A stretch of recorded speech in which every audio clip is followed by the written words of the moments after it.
Hello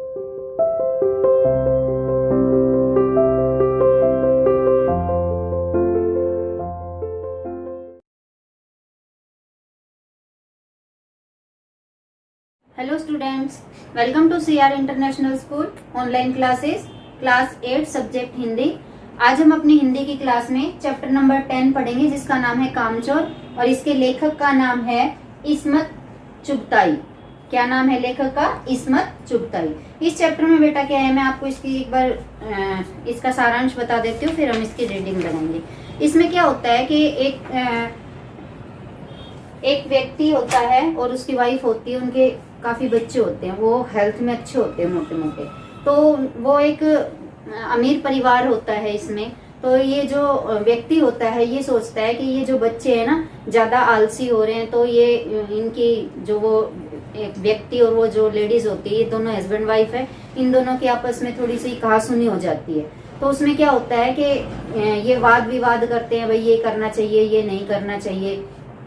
तो इनके वाद विवाद के समाप्त होते ही कि ये डिसाइड हो जाता है कि हम अपने घर के नौकरों को हटा देंगे और सभी बच्चे और सभी जो भी परिवार के लोग हैं सभी अपना अपना काम करेंगे। तो बच्चों ने भी ये ठान लिया कि हाँ हम अपना काम खुद से करेंगे। तो इनकी जो बच्चों की जो मम्मी होती है वो कहती है कि ये बच्चे नहीं कर पाएंगे काम, फिर भी वो इनका जो वो आदमी होता है वो नहीं मानता कि इन बच्चों से काम करवा के ही देखेंगे। तो इस तरह डिसाइड हो जाता है कि नौकरों को हटा दिया जाता है और बच्चे अपने आप काम करते हैं। तो जैसे ही अगले दिन से ये बच्चे काम करना शुरू करते हैं, सबसे पहले उठते हैं, उठते ही पानी पीने जाते हैं। तो उनके जहाँ पर वो घड़ा होता है वहीं पर ही उनकी लड़ाई हो जाती है, पानी पीने में उनकी लड़ाई हो जाती है। फिर वो थोड़ी देर में सुलह करके जाते हैं, फिर वो काम करना शुरू करते हैं। सभी बोलते हैं चलिए पहले सबसे पहले इस दरी को साफ करते हैं। तो दरी को जैसे ही झाड़ते हैं तो उसके घर में पूरी, जैसे ही अंदर झाड़ते उसको, उस दरी को ऐसे ऐसे झाड़ते हैं तो पूरे घर में धूल ही धूल हो जाती है।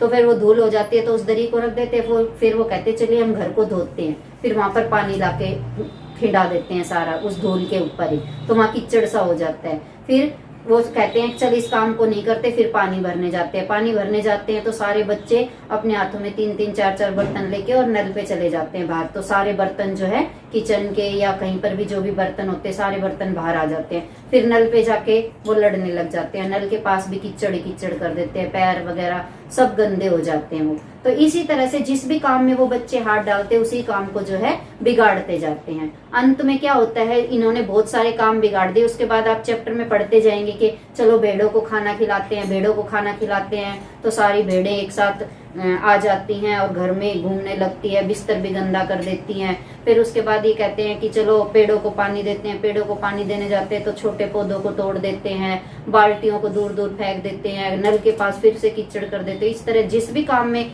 हाथ डालते हैं कि चलो दूध निकालने जाते हैं, भैंस का दूध निकालते हैं, इस तरह के बहुत घर के जितने भी काम होते हैं सबको बारी बारी से वो करते हैं और सभी काम को बिगाड़ देते हैं। तो जब शाम तक ये जो रूटीन के जो काम होते हैं घर के वो एक एक करके करते रहते हैं और धीरे धीरे टाइम भी बीतता रहता है और शाम तक वो है ना सारे कामों को बिगाड़ देते हैं। तो उस शाम फिर से एक डिसीजन होता है कि दोबारा से नौकरों को रखेंगे और बच्चे काम नहीं करेंगे। पहले जब डिसाइड होता है तो क्या होता है कि अगर जो बच्चा काम करेगा उसी को रात का खाना मिलेगा, अगर जो बच्चा काम नहीं करेगा तो खाना भी नहीं मिलेगा, और जो काम करेगा उसको मेहनताना भी मिलेगा, यानी कि उसको कुछ कैश भी पैसे भी दिए जाएंगे। पहले ये डिसाइड होता है, लेकिन वो हर काम को बिगाड़ देते हैं। तो दोबारा से एक डिसीजन होता है कि बच्चों से काम नहीं करवाएंगे, दोबारा से नौकर वगैरह को रखा जाता है। तो इस चैप्टर में ये सब था कि किस तरह से इस चैप्टर में संदेश क्या दिया है कि अपना काम स्वयं करना चाहिए, ठीक है, कि किसी के ऊपर निर्भर नहीं रहना चाहिए। ये संदेश है इस चैप्टर का, ठीक है। चलिए बेटा इस चैप्टर की अब हम रीडिंग लगाते हैं। देखो बेटा रीडिंग देखिए इस चैप्टर की, चैप्टर नंबर 10 कामचोर। बड़ी देर के वाद विवाद के बाद यह तय हुआ कि सचमुच नौकरों को निकाल दिया जाए। आखिर ये मोटे मोटे किस काम के हैं? ये मोटे मोटे बेटा जो ये एक आदमी है और एक औरत है, ये इनके बच्चों के लिए आया है ये मोटे मोटे, ठीक है। हिलकर पानी नहीं पीते, इन्हें अपना काम खुद करने की आदत होनी चाहिए। कामचोर कहेंगे, तुम लोग कुछ नहीं करते, इतने सारे हो और सारा दिन उधम मचाने के सिवा कुछ नहीं करते। और सचमुच हमें ख्याल आया कि हम आखिर काम क्यों नहीं करते। हिलकर पानी पीने में अपना क्या खर्च होता है, इसलिए हमने तुरंत हिलाकर पानी पीना शुरू किया। हिलने में धक्के भी लग जाते हैं और हम किसी के दबैल तो नहीं थे। दबैल मतलब किसी के अधीन न रहना। नहीं कि कोई धक्का दे तो सह जाएं। लीजिए, पानी के मटकों के पास ही घमासान युद्ध हो गया।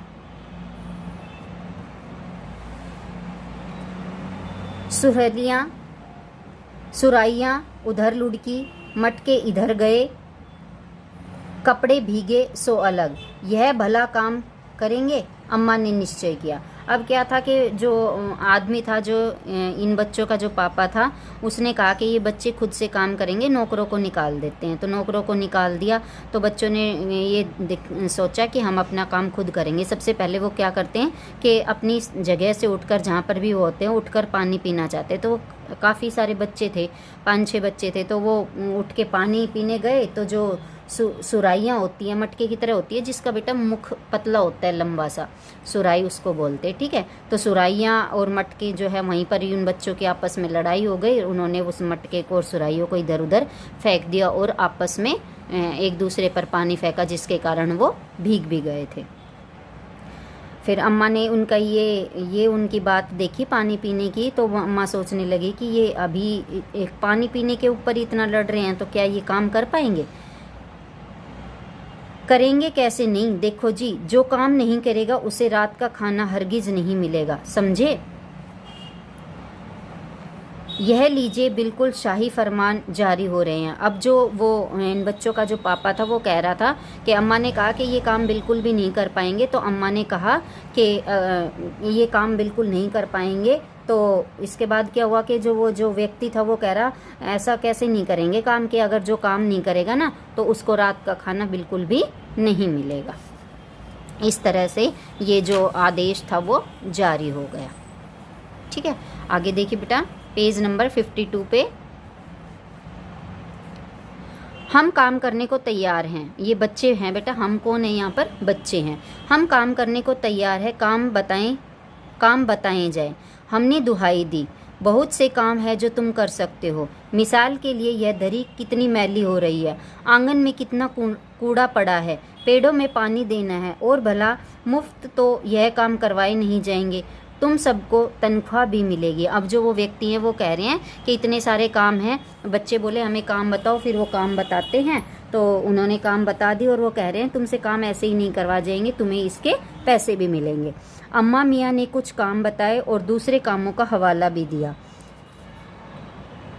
माली को तनख्वाह मिलती है, अगर सब बच्चे मिलकर पानी डालें तो हे खुदा के लिए नहीं, घर में बाढ़ आ जाएगी। अम्मा ने याचना की, फिर भी तनख्वाह के सपने देखते हुए हम लोग काम पर तुल गए। ये बेटा जो लेखक है ना, ये एक बच्चा बना हुआ है इस चैप्टर में, ठीक है। तो ये वो लेखक कह रहा है कि हम सब बच्चे मिलकर पानी डालें। तो अब वो कह रहे हैं कि अगर तनख्वाह मिलेगी तो काम क्यों नहीं करेंगे। तो इस तरह की वो बातें जो है, वो बच्चों का पापा जो है बच्चों से कह रहा था, लेकिन अम्मा ने कही कि ये नहीं कर पाएंगे। फिर भी तनख्वाह के सपने देखते हुए हम लोग काम पर तुल गए। वो बच्चे कह रहे हैं कि हमें सपने आने लगे कि पापा ने हमें पैसे दे दिए, यानी कि पैसों के सपने देखते हुए लोग काम करने लगे। एक दिन फर्शी दरी पर बहुत से बच्चे जुट गए। दरी होती है जो कालीन होता है मोटे मोटे, उस पर बहुत सारे बच्चे जुट गए और चारों ओर से कोने पकड़कर झटकना शुरू कर दिया। 2-4 ने लकड़ियां लेकर धुआंधार पिटाई भी की। धुआंधार पिटाई शुरू कर दी, किसकी? उस दरी की। कि दरी में जो धूल मिट्टी होती है उसको पीटने से वो अच्छी तरह निकल जाती है। तो कईयों ने तो उसके चारों तरफ से कोने पकड़ लिए और कईयों ने जो है उसकी लकड़ी से पिटाई करना शुरू कर दी। सारा घर धूल से अट गया। अब जो दरी में से धूल निकल रही थी, उस धूल से सारा घर जो है भर गया। अट गया मतलब भर गया। खांसते खांसते सब बेदम हो गए। तो धूल इतनी हो गई कि और भी जो लोग थे, घर के जो और लोग थे, उनको सभी को वो मिट्टी की जो धूल जो थी उससे उनको खांसी हो गई। सारी धूल दरी पर थी, जो फर्श पर थी। अब वो जो दरी में जो मिट्टी वगैरह थी वो सारी किस पर थी? फर्श पर। आगे जब उन्होंने झाड़ी तो उस दरी को सबके सिरों पर जम गई, और सबके सिर पर जम गई क्या? धूल। नाकों और आंखों में घुस गई। बुरा हाल हो गया सबका। हम लोगों को तुरंत आंगन में निकाला गया। वह हम लोगों ने फ़ौरन झाड़ू देने का फ़ैसला किया। अब ये अंदर जब दरी को झाड़ रहे थे तो अम्मा ने देखा कि इनसे ये काम नहीं होगा, तो इनको जो है बाहर जो है वहाँ पर आंगन में इनको भेज दिया गया। आंगन में इन्होंने क्या फ़ैसला किया कि यहाँ पर चलो झाड़ू लगाते हैं। ठीक है, फिर ये आंगन में जाके देखिए क्या करते हैं। झाड़ू क्योंकि एक थी, अब झाड़ू एक ही थी और बच्चे बहुत सारे थे और तनख्वाह लेने वाले उम्मीदवार बहुत, इसलिए क्षण भर में झाड़ू के पुर्जे उड़ गए। अब वो एक ही झाड़ू थी और झाड़ू सभी लगाना चाहते थे कि जो काम करेगा उसको पैसे मिलेंगे, तो सभी झाड़ू लगाना चाहते थे। तो उस एक झाड़ू के ऊपर सारे बच्चे लड़ पड़े और उस झाड़ू के अंजर पंजर जो है यानी कि उसके अंदर जो सीखें होती है वो सारी सबने एक एक दो दो करके छीन ली। जितनी सीखें हाथ पड़ी वह उन्हीं से उल्टे सीधे हाथ मारने लगा। अम्मा ने सिर पीट लिया, भाई ये बुजुर्ग काम करने दे तो इंसान काम करे, जब जरा सी बात पर टोकने लगे तो बस हो चुका काम। अब जो है जब ये झाड़ू पे लड़ने लगे तो उनके घर के जो और बड़े लोग थे वो उनको टोकने लगे। तो ये बच्चे कहते हैं कि अगर हम इसी तरह ये बड़े बूढ़े हमें टोकते रहेंगे तो हम काम किस तरह करेंगे, अब तो काम हो चुका है इस तरह। तो असल में झाड़ू देने से पहले ज़रा सा पानी छिड़क लेना चाहिए। अब किसी ने उन फैमिली मेम्बर में से किसी ने कहा अब ये जो धूल इतनी सारी उड़ रही है, इसको ये उड़ रही है तो पहले इस पर पानी छिड़क लेना चाहिए। बस यह ख्याल आते ही तुरंत दरी पर पानी छिड़का गया। अब वहाँ पर पानी छिड़क दिया। एक तो वैसे ही धूल से अटी हुई थी, पानी पड़ते ही सारी धूल कीचड़ बन गई। अब जो धूल होती है बेटा, अगर हम उस पर पानी डाल देंगे तो वो कीचड़ का रूप ले लेगी। तो वहाँ पर धूल थी, उन्होंने उसी पे पानी छिड़क दिया तो वहाँ पर जो है कीचड़ हो गया। अब सब आंगन से भी निकाले गए। आंगन मतलब कि उस चौक में से आंगन से भी निकाल दिए। तय हुआ कि पेड़ों को पानी दिया जाए। अब वो आंगन में से भी भगा दिए और बाहर कर दिए, तो और भी बाहर उनके पेड़ लगे हुए थे। तो उन बच्चों ने डिसाइड करा कि चलो पेड़ों को पानी देते हैं। बस सारे घर की बाल्टियां, लोटे, तसले, भगोने, पतीलियां लूट ली गई। अब वो पेड़ों को पानी देने लगे तो बच्चे बहुत सारे थे, तो उन्होंने घर के सारे बर्तन सभी ने अपने हाथों में एक एक दो दो ले लिए। जिन्हें ये चीज़ें भी नहीं मिली वे डोंगे, कटोरे, गिलास भी ले भागे। अब जिनको ये चीज़ें नहीं मिली, बाल्टियां, जो बड़े बर्तन थे पानी देने के लिए वो नहीं मिले, तो वो छोटे डोंगे होते हैं हमारे किचन में, कटोरे वगैरह लेकर ही अपने उसमें पेड़ों में पानी देने के लिए चल पड़े। अब सब लोग नल पर टूट पड़े। अब बर्तन मिल गए तो वो पानी भरने नल पर गए।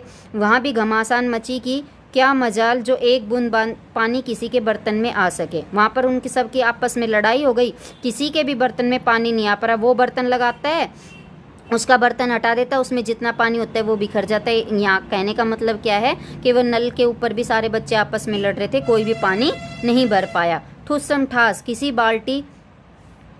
बाल्टी पर पतीला और पतीले पर लोटा और भगोने और डोंगे, मतलब कि एक बर्तन के ऊपर एक रखते गए, कोई भी पानी लेने में सफल नहीं हुआ। पहले तो धक्के चले, फिर कुहनियाँ चली और बाद में बर्तन। वो आपस में लड़ने, एक दूसरे को धक्के मारने लगे, फिर कुहनियाँ, फिर एक दूसरे को बर्तन जो उनके हाथों में थे वही एक दूसरे को मार लगे। फ़ौरन बड़े भाइयों, बहनों, मामुओं और दमदार मौसियों, फूफियों की कुमक भेजी गई। फौज मैदान में हथियार फेंककर पीठ दिखा गई। अब जब बड़े आए, जो ये बता रखे हैं, मामी, बुआ, मौसियाँ, ये सब आई, तो यहाँ पर जो है ये बच्चे बर्तनों को वहीं छोड़ कर भाग गए। इस धींगा मुश्ती में कुछ बच्चे कीचड़ में लथपथ हो गए, जिन्हें नहलाकर कपड़े बदलने के लिए नौकरों की वर्तमान संख्या काफ़ी नहीं थी। पास के बगलों से नौकर आए, 4 आना प्रति बच्चा के हिसाब से नहलाए गए। अब वो बच्चे इतने गंदे हो गए सारे, तो इधर पड़ोस में से और नौकरों को बुलवाया और 4 बच्चों को नहला के कपड़े पहनाने का काम करा गया। तो इसमें कितने 4 आने दिए गए एक बच्चे के, और एक बच्चे को नहलाकर कपड़े पहनाने के 4 आना उनका मूल्य रखा गया। हम लोग कायल हो गए कि सचमुच यह सफाई का काम अपने बस की बात नहीं है और नहीं पेड़ों की देखभाल हमसे हो सकती है। अब ये बच्चे आपस में कहने लगे, ना ही हमसे सफाई का काम होगा, ना ही हमसे पेड़ों की देखभाल होगी। कम से कम मुर्गियां ही बंद कर दें। अब उनके घर में मुर्गियां भी थी, वो सोचे चलो मुर्गियों को ही संभाल लेते हैं। बस शाम से ही जो बांस, छड़ी, हाथ पड़ी लेकर मुर्गियां हाँकने लगे। चल दबड़े में, मतलब दड़बे में, मतलब जहाँ पर मुर्गियों को रखा जाता है ना, उस जगह को बोलते हैं दड़बे। ठीक है, तो वो लकड़ी लेकर उनको हाँकने लगे कि अंदर चलो। पर साहब, मुर्गियों को भी किसी ने हमारे विरुद्ध भड़का रखा था। अब वो ये कह रहे हैं कि मुर्गियां भी हमारी बात नहीं मान रही थी, कि वो हम जो कह रहे थे उससे उल्टा ही काम कर रही थी। उठ पटांग इधर उधर कूदने लगी। 2 मुर्गियां खीर के प्यालों में, जिन पर आया चांदी के वर्क लगा रही थी, दौड़ती फड़फड़ाती हुई निकल पड़ी। तूफान गुजरने के बाद पता चला कि प्याले खाली हैं और सारी खीर दीदी के कामदानी के दुपट्टे और ताजे धुले सिर पर लगी हुई है। एक बड़ा सा मुर्गा अम्मा के खुले हुए पानदान में कूद पड़ा और कत्थे चूने में लुथड़े हुए पंजे लेकर नानी अम्मा की सफ़ेद दूध जैसी चादर पर छापे मारता हुआ निकल गया। अब ये मुर्गियों को बेटा संभाल रहे थे, तो यहाँ पर क्या हुआ कि मुर्गियों को जब संभालने लगे तो मुर्गियाँ इधर उधर भाग गई। अब मुर्गियाँ जो है अगर किसी खाने की चीज़ में अगर पैर डाल देती है तो फिर वो दूसरी जगह जाती है तो उसके निशान बन जाते हैं। तो मुर्गियों ने ऐसे ही अपने पूरे घर में इधर उधर चीज़ें भी फैला दी और कहीं पर गंदे पैरों के निशान कर दिए इस तरह। ठीक है बेटा, ये आपको मैंने पेज नंबर 53 तक आज आपको पढ़ा दिया है। 54 से हम अगली क्लास में अपने मतलब कि जब मैं अगली क्लास आप ऑनलाइन ये पढ़ाऊंगी, आपको वीडियो भेजूंगी तो पेज नंबर 54 से आपको पढ़ाना शुरू करूंगी। ठीक है बेटा, आप पेज नंबर 54 से रीडिंग हम अगली क्लास में लगाएंगे। तब तक के लिए bye, have a nice day.